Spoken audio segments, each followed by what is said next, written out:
Hello everyone, my name is Moji. You're watching a Bitcoin Bubble News channel? As we've said for a while, we think that inflation will turn into deflation.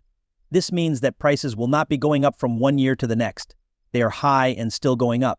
People are on strike, we think that monetary policy is still tight, and we think that prices are going to break. Bitcoin whales took advantage of the drop in price on June 11th and bought a total of 20,600 BTC. According to blockchain analytics company CryptoQuant, it is worth $1.38 billion. This was the biggest single-day influx of Bitcoin whales since February 8th. It happened around the same time as the launch of spot Bitcoin ETFs, when BTC was getting close to its previous all-time high. In the week ending June 11th, Bitcoin's price dropped to about $69,000, down from $71,500 on June 7th. After this drop, there was another big gathering event on June 11th, even though the price briefly went up after good results from the US. Consumer Price Index stopped Bitcoin's drop. Bitcoin is currently worth around $67,500 according to the most recent report. Also, sentiments on chain data shows that the amount of Bitcoin available on cryptocurrency exchanges dropped to 94,200 BTC, the lowest level since December 22nd, 2021. A drop in Bitcoin reserves usually means that the market is feeling better, and investors are expecting prices to go up in the medium to long run.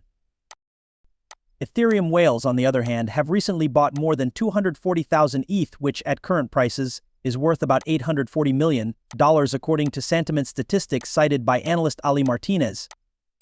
But unlike Bitcoin, the amount of Ethereum on exchanges has grown over the past few days. According to Sentiment, about 17.98 million ETH worth $63.1 billion are now kept on exchanges.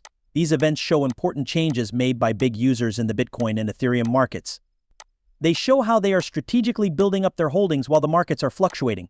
From one year to the next, it is now down to 7%. But if you add up the growth from quarter to quarter and then over a year, you see that it's only half that rate.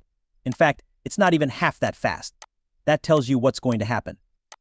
Speed growth is slowing down, and it's no longer a safety net for when money supply growth is negative or weak. It's also very weak now. As it stands, there isn't much room for GDP growth if the rate of money growth stays at 0.6% year over year and velocity growth slows down to about 3.5%, which is where it is going quarter to quarter. The range of 3.5% to 4% covers both real growth and prices. Is it 1 in 3 or 2 in 2? We're not sure. But the past of speed is once in the wrong direction. We'll end up in a slump if this keeps up. Well, we've known for a while that we're in a rolling slump. The housing market has been down.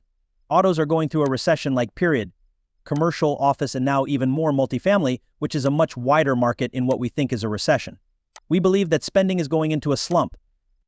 Now, when there is a crisis, spending doesn't stop unless it's 2008 or 2009. However, it has been slowing down a lot here, and we think we're moving toward a very weak, flattish consumption situation. We do think that's why the prices are going to drop. Another big thing that's come out is NVIDIA, which we've been talking about for a while. OpenAI, Anthropic, and Meta, along with its open source technology, have been without a doubt the most important force in bringing about the AI age. I really think that NVIDIA has been in the lead here, and I applaud them.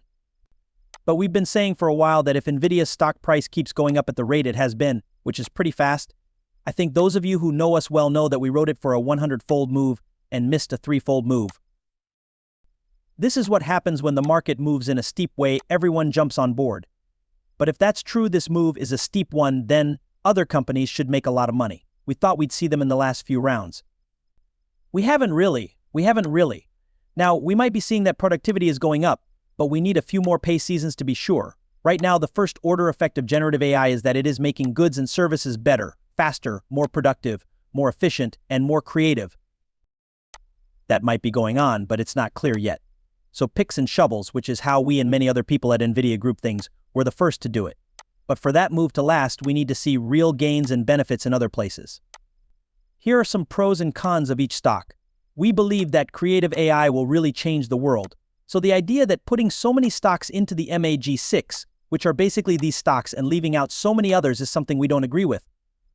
And by some measures, I think I already said this, we've never seen so many people crammed together before.